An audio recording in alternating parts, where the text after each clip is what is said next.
Yes, some different girls we have right now. Them girl is not nice crew, right? I'd like you to tell Builders TV and the rest of the world what is your name and what are you doing at Ching tonight? Okay, my name is Latonya Style, first class dancer.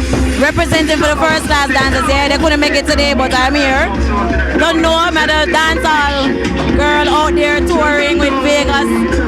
Crazy things. But just judge Dancing Dynamite. I was a guest judge. And we do lots of stuff, hype TV, up and live, everything we do right now. At least she honest and she outspoken, she not tell a lie. When I feel so she tell a lie. You feel so she tell a lie, when I feel so.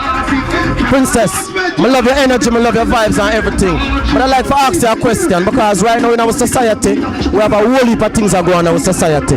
People that kill people, little kids that get turned perverted before them. You know what I mean? Them whole thing that's corrupted. What kind of influence do you have for the younger females, especially because you're a female that's coming up in the world and attending dances? What type of influence do you think you can give them and encouragement? Okay, in my opinion, talent is very important. So if you have your talent, use it to the fullest. If you have your education, that's even better. But talent is a major thing right now. Positive, I like that. And I hope you have a nice night and enjoy the rest of the night. Later. Big up to Ching at the bars. I love you every day. Yeah, big up yourself. Builders TV again, yeah.